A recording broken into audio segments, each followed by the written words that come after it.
चाहे कितने ही सगे हैं, इन लोगों पर विश्वास कभी मत करना, वरना बहुत बुरे पछताओगे। दोस्तों, एक हत्यारीन रानी की कहानी। मित्रों, बहुत पुरानी बात है। किसी नगर में एक चोर रहता था। वो छोटी मोटी चोरी करके अपने परिवार को पालता था, पर उस चोरियों के धन से उसके परिवार का ठीक से गुजर नहीं हो पाता था। एक दिन उसने विचार किया कि पाप तो पाप होता है, चाहे छोटा हो या बड़ा। मैं चाहे छोटी चोरी करूं या बड़ी, रहूंगा तो चोर ही, पकड़े जाने पर दंड तो मुझे उतना ही मिलेगा, तो क्यों ना मैं बड़ी चोरी करूं। ऐसा निश्चय करके चोर ने राजा के खजाने को लूटने की योजना बनाई। रात होने पर वह किसी तरह से राजमहल में प्रवेश कर गया और जहां राजा का धनकोष था वहां पहुंच गया। वहां पहुंचने पर उसने देखा कि राजा के खजाने की कई सैनिक चौकसी कर रहे थे। सख्त पहरा देखकर चोर को लगा कि उनकी आंखों में धूल झोंकना बहुत कठिन काम है। सोचने लगा, यहां तो साक्षात मौत पहरा दे रही है। अगर मैंने चोरी करने की गुस्ताखी की तो जीवित नहीं बचूंगा। यही सोचकर चोर उल्टे पांव लौट पड़ा। लौटते समय उसने सोचा कि खाली हाथ लौटने से अच्छा है कि कुछ न कुछ तो यहां से लिए ही चलूं, मेरा यहां आना व्यर्थ नहीं होना चाहिए। चोर के दिमाग में एक विचार आया कि राजा के कक्ष में चलना चाहिए, जहां राजा सोता है, और इस समय राजा अपनी पोशाक उतारकर सो गया होगा। मैं राजा की पोशाक चुराकर ले आऊंगा और वही पोशाक पहनकर मैं आसानी से कुछ धन चुराकर यहां से निकल जाऊंगा। पहरेदारों को लगेगा कि मैं राजा हूं, इसलिए वे मेरे रास्ते में नहीं आएंगे और मेरा काम बड़ी आसानी से बन जाएगा। ऐसा निश्चय करके चोर राजा के कक्ष के पास पहुंच गया। चोर ने धीरे से पर्दा हटाकर झांक कर देखा तो अंदर का नजारा देखकर हैरान रह गया। उसने देखा कि कक्ष में राजा साहब अपने पलंग पर गहरी निद्रा में सो रहे हैं और उनकी रानी अर्धनग्न अवस्था में पलंग पर बैठी हुई थी। रानी को जागता देखकर चोर के हाथ पैर फूल गए और वो एक और दीवार से सटकर खड़ा हो गया और रानी के सो जाने का इंतजार करने लगा। काफी देर के बाद उसने फिर पर्दा हटाकर देखा कि देखे रानी अभी तक सोई है या नहीं, क्योंकि रानी सोए तो राजा की पोशाक चुराई जाए। दोस्तों, चोर ने देखा कि रानी उसी तरह अभी भी बैठी जाग रही थी। ये देखकर चोर कुछ सकपका गया। हड़बड़ी में बाहर एक गुलदस्ता रखा हुआ था जो चोर का हाथ लगने से नीचे गिर गया। गुलदस्ते की आवाज सुनकर राजा तो नहीं जागा। रानी तुरंत तलवार लेकर बाहर आ गई। उसने वह तलवार चोर की गर्दन पर रख दिया और बोली, कौन हो तुम और यहाँ किस लिए आया है? सच सच बता, वरना तुम्हारा सर अभी कलम कर दूंगी। मित्रों, चोर डर के मारे पसीना पसीना हो गया। वो हाथ जोड़कर गिड़गिड़ाता हुआ बोला, रानी साहिबा मेरी जान बख्श दीजिए, मैं गरीब चोर हूं और चोरी करने के उद्देश्य में यहाँ आया था। छोटी मोटी चोरी करके अपने परिवार का पालन करता हूं। आप मुझे मार दोगे तो मेरे बच्चे अनाथ हो जाएंगे। मैं वचन देता हूं कि इस बार मुझे छोड़ दो, मैं कभी इधर मुड़कर भी नहीं देखूंगा। मेरे छोटे छोटे बच्चों पर रहम करो। चोर को अत्यंत भयभीत और गिड़गिड़ाता हुआ देखकर रानी ने कुछ नर्म रुख अपनाया और बोली, सुन, तुझे मैं एक शर्त पर छोड़ सकती हूँ। मैं इस समय काम से पीड़ित हूँ। यदि तू मेरे साथ समागम करे तो मैं तुझे यहाँ से जाने दूंगी, वरना मैं तेरा सर काट दूंगी। मित्रों, रानी की अनोखी शर्त सुनकर चोर और भी ज्यादा घबरा गया। कहने लगा, रानी जी, आप ये क्या कह रही हो? मैं एक चोर हूं और तुम इस इतने बड़े राज्य की महारानी हो। मेरी क्या औकात जो मैं तुम्हारे साथ ऐसा करूं? मेरे लिए तो ये सोचना भी गुनाह है। रानी बोली, मैं कुछ नहीं सुनना चाहती है। अगर तुझे अपनी जान प्यारी है तो मैंने जैसा कहा वैसा करो, वरना मरने को तैयार रहे। दोस्तों, रानी का ऐसा प्रस्ताव सुनकर चोर की जान हलक में अटक गई है। सोचने लगा, आज मैं बहुत बड़ी मुसीबत में फंस गया हूं। यदि मैं रानी की बात नहीं मानता हूं तो भी मारा जाऊंगा और मानता हूं तो भी मारा जाऊंगा। चोर बहुत बड़ी दुविधा में पड़ा था कि क्या करे। आखिरकार उसने रानी के साथ समागम करने की बात स्वीकार कर लिया और बोला, रानी साहिबा, मुझे 2 मिनट की मोहलत दे दो। मुझे बहुत जोर की लघुशंका लगी है। पहले मुझे लघुशंका कराने दो, उसके बाद में आप जैसा कहोगी वैसा करने को तैयार हूं। रानी ने तुरंत तलवार के इशारे से पेशाब खाने को बता दिया। चोर चला गया और रानी वहीं खड़ी होकर उसके लौटने की प्रतीक्षा करने लगी। चोर ने इधर क्या किया कि रानी की नजर बचाकर वहां से भाग निकला। भागते भागते जब वह द्वार पर पहुंचा तो द्वार का जो चौकीदार था उसने चोर को पकड़ लिया। पहरेदार ने भी उससे बड़ी सख्त लहजे में पूछताछ की। चोर डरा हुआ था। उसने पहरेदार को सारी बात सच सच बता दी कि वो एक चोर है, चोरी करने आया था। रानी ने उसे पकड़ लिया और रानी ने उसे छोड़ने के बदले में एक शर्त रखी थी कि वह रानी के साथ समागम करे। पेशाब का बहाना बनाकर वह वहां से भाग आया है। चोर ने उसी तरह गिड़गिड़ाकर पहरेदार से भी छोड़ देने का आग्रह किया। पहरेदार बोला, देख भाई, हम तुझे एक शर्त पर जाने दे सकते हैं और शर्त यह है कि तुम्हें पुनः रानी के पास लौटकर जाना होगा और रानी से कहना होगा कि हम तुम्हारे साथ समागम करने के लिए तैयार हैं। किंतु उससे पहले तुम्हें अपने हाथ से राजा को मारना होगा। उसके बाद हम तुम्हें जाने देंगे। दोस्तों, पहरेदार की यह शर्त और भी ज्यादा कठिन थी। चोर ने सोचा कि वैसे तो प्राण बच भी सकते थे, परंतु अब नहीं बचेंगे। अगर रानी से मैंने यह बात कही तो वह मेरा सर भुट्टा सा उतार देगी। अब तो चोर को चारों तरफ मौत ही मौत दिखाई दे रही थी। चाहे इधर या उधर जाओ, हमको तो कटना ही कटना है। अब तो मजबूर होकर चोर पीछे को लौट गया और रानी के पास जाकर बोला, रानी साहिबा, हम तुम्हारे साथ समागम तो करेंगे, पर मुझे एक बात का डर है। अगर उस समय राजा साहब जाग गए तो ना तुम बचोगे ना मैं।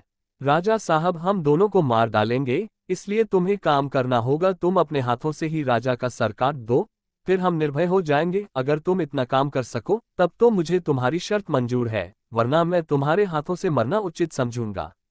आप मुझे मार दीजिए। दोस्तों, काम के वशीभूत रानी चोर से कहने लगी, ठहरो, ये कितनी बड़ी बात है।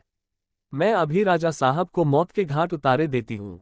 इतना कहकर रानी ने दोनों हाथों से तलवार पकड़ी और सोते हुए अपने पति का सर काट दिया। धन्य है रे वासना। कहते हैं, जिनका मन काम के वशीभूत होता है वे उस समय अंधे होते हैं। उस समय अपने प्रिय की मृत्यु भी देख सकते हैं, लोक लाज भी सह सकते हैं, कुल का विनाश भी देख सकते हैं, खुद को बंधन में भी डाल सकते हैं। उस समय वे काम के अंधे होते हैं। कहते हैं, जिस तरह कौवा को रात में नहीं दिखता, उल्लू को दिन में नहीं दिखता है, उसी तरह कामी पुरुष को न रात में दिखता है न दिन में। वह उस समय आंख और विवेक से अंधा हो जाता है। रानी ने जब अपने हाथों से अपने ही पति को मार डाला तो राजा के रक्त से पूरा कक्ष लाल हो गया। राजा के रक्त से रानी भी भीग गई थी। वह भयावह मंजर देखकर रानी कुछ देर के लिए बेहोश हो गई। उसी समय चोर को मौका लग गया, वह वहां से फरार हो गया। इधर सुबह राजमहल में हंगामा हो गया कि कोई राजा को मार गिराया, मगर राजा को मारने वाले का कोई पता नहीं चल पा रहा था। सब लोग बड़े आश्चर्य में थे कि राजा को सोते समय कौन मार गया। इधर रानी भी दहाड़े मार मार कर रो रही थी। इस रहस्य को पूरे राजमहल केवल वो एक पहरेदार ही जानता था कि रानी और उस चोर में से किसी एक ने ही राजा को मारा है, परंतु उसने इस बात की चर्चा किसी से भी नहीं की। इधर राजा की अंत्येष्टि क्रिया की पूरी तैयारी हो चुकी थी। उधर रानी ने घोषणा की कि वह अपने राजा के साथ सती होना चाहती है। ये जानकर रानी पर किसी ने और भी संदेह नहीं किया कि रानी अगर ऐसा करती है तो राजा के साथ सती क्यों होती। दर्शक बंधुओं, इधर रानी सब श्रृंगार करके राजा के साथ चिता पर जाकर बैठ गई। राज्य के सभी अधिकारी कर्मचारी राजा की चिता पर एक एक करके लकड़ी रखे जाते थे और उन्हें नमन करके पीछे लौट जाते थे। इस प्रकार से सबसे बाद में वह पहरेदार भी राजा की चिता पर लकड़ी रखने गया। जो इस रहस्य को जानता था उसने धीरे से रानी के कान में कहा, महारानी, आप तो सती हो जाओगी। इतना तो बता ही दो कि राजा को आपने मारा था या उस चोर ने। मित्रों, ये सुनकर रानी चौंक पड़ी। वो समझ गई कि इसका मतलब इस भेद को ये पहरेदार जानता है। रानी बोली, सुन, राजा को न तो मैंने मारा है और न ही उस चोर ने। अगर तुझे ये जानना है कि राजा को किसने मारा है तो तू यहाँ से चला जा और नगर से बाहर उत्तर दिशा में जंगल में कुटिया बनाकर एक बुढ़िया रहती है, वह तुझे इस रहस्य को जरूर बता देगी। पहरेदार को ये रहस्य जानना था, इसलिए वह अगली सुबह ही रानी के बताए अनुसार ही जंगल में चला गया। जंगल में पहुंचने पर उसे एक कुटिया दिखाई दी जिसमें एक बड़ी ही बुजुर्ग बुढ़िया रहती थी।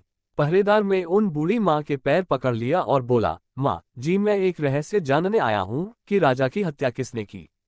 तब बूढ़ी माँ कहती है। बूढ़ी माँ बहुत ही पहुंची हुई थी। उन्होंने कहा, बेटी, अगर तुझे ये रहस्य जानना है तो तुझे एक काम करना होगा। मेरी कुटिया के बाहर एक सफेद बकरा बना हुआ है, तू अपनी तलवार से उसका सर काट दे। सर कटते ही बकरे का धड़ वहीं गिर जाएगा और वह सर हवा में उड़ने लगेगा तो तुम उस बकरे के सिर के कान पकड़कर लटक जाना। वो बकरे का सिर तुझे जहां भी ले जाएगा वहां पहुंचकर तुझे तेरे सवाल का जवाब मिल जाएगा कि राजा को किसने मारा है। दोस्तों, अब तो पहरेदार ने वैसा ही किया।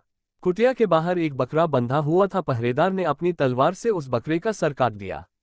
सर कटते ही सिर हवा में उड़ने लगा। उसने झपट कर बकरे के दोनों कान पकड़ लिया। वो सर उड़ता हुआ उसे भयंकर जंगल के बीच ले गया। उस जंगल में एक गुफा बनी हुई थी। उस गुफा के द्वार पर जाकर वह सिर उतर गया। पहरेदार सोचने लगा कि इस जंगल में न तो कोई मनुष्य मालूम पड़ रहा है, यहाँ भला मुझे कौन राजा की मौत का रहस्य बताएगा। वह गुफा के द्वार पर खड़ा खड़ा यही सोच रहा था पर दोस्तों आपको बता दें कि वह गुफा एक खूंखार राक्षस की थी। वह राक्षस अपनी बेटी के साथ उसी गुफा में रहता था।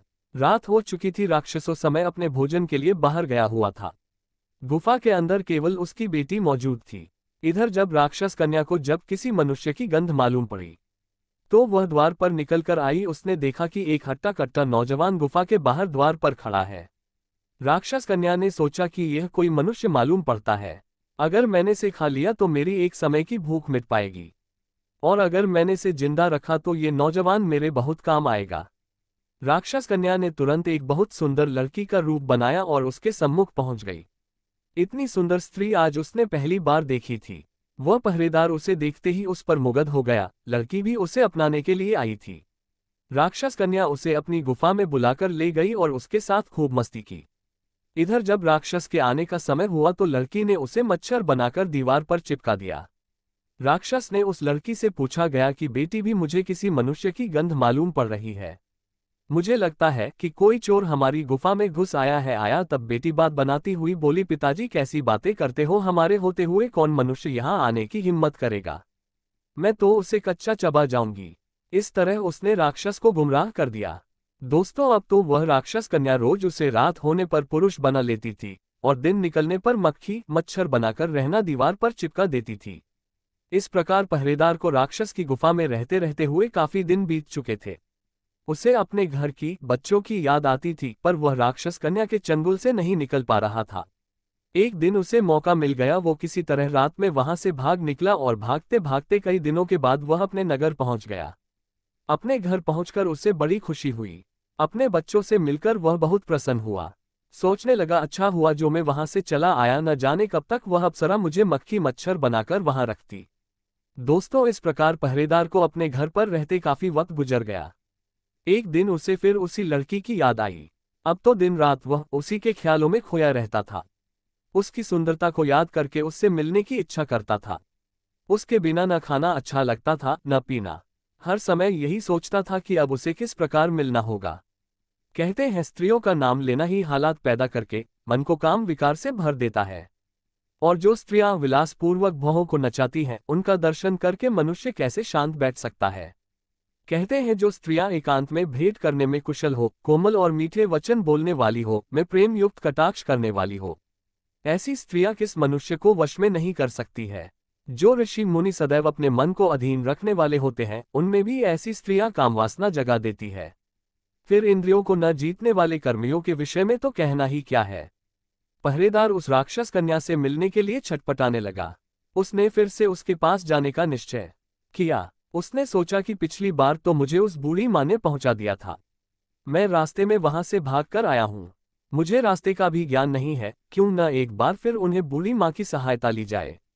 मित्रों ऐसा सोचकर वह बूढ़ी माँ के पास कुटिया पर पहुंचा और उनसे विनती करके बोला कि हे माँ, एक बार मुझे फिर से उसी स्थान पर भेज दो जहां आपने पहले भेजा था।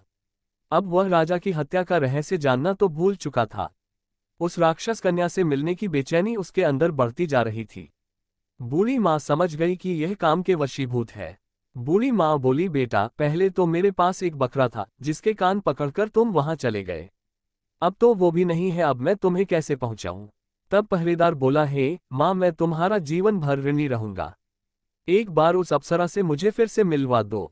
बुढ़िया ने कहा, बेटे मैं तुझे मिला तो दूंगी, पर इसके लिए तुझे अपने बेटे थे मेरे पास लाना होगा। पहरेदार बोला, ये कितनी बड़ी बात है। मित्रों इतना कहकर पहरेदार अपने बेटे को बुला लाया। बूढ़ी माँ बोली, बेटी जिस तरह तुमने बकरे का सिर काटा था उसी तरह तुम अपने बेटे का सिर काट दो और उसी तरह इसका सिर भी हवा में उड़ेगा। तुम इसका सिर पकड़ लेना और ये तुम्हें उसी स्थान पर पहुंचा देगा। दोस्तों काम के वशीभूत हो वो पहरेदार अपने बेटे का सर काटने के लिए तैयार हो गया। उसने जैसे ही तलवार लेकर बेटे का सिर काटना चाहा, बूढ़ी माँ ने उसका हाथ पकड़ लिया और बोली, ठहरो, यही तुम्हारे प्रश्न का जवाब है। राजा को न चोर ने मारा न रानी ने, राजा को हवस ने मारा था। जिस तरह काम वासना में अंधे होकर तुम अपने बेटे को मारने के लिए तैयार हो गए, इस हवस के वशीभूत होकर मनुष्य अंधा हो जाता है, उसे सब कुछ दिखना बंद हो जाता है। उस समय उसे अच्छा बुरा कुछ नहीं सूझता, वो निंदित से निंदित कर्म कर डालता है। दर्शक बंधुओं, इसी तरह धन का लालची भी धन में अंधा होकर कुछ भी नहीं देख पाता। तीसरा होता है क्रोध। क्रोध में अंधा होकर मनुष्य सब कुछ भूलकर वह सब कर डालता है जो जीवन भर उसे पछताने के लिए विवश कर देता है। क्रोध में वो बुद्धि विवेक से शून्य हो जाता है और अपना पराया कुछ नहीं देख पाता है। इन 3 अंधों से बचकर रहना, ये दिमाग से पैदल हो जाते हैं। इन पर कभी विश्वास मत करना, नहीं तो बहुत बुरे फंस जाओगे। दोस्तों, मैं उम्मीद करता हूं कि प्रस्तुति आपको जरूर पसंद आई होगी, तो वीडियो को एक लाइक, एक शेयर और चैनल को सब्सक्राइब अवश्य करें। मिलते हैं अगले प्रस्तुति के साथ। जय श्री कृष्णा।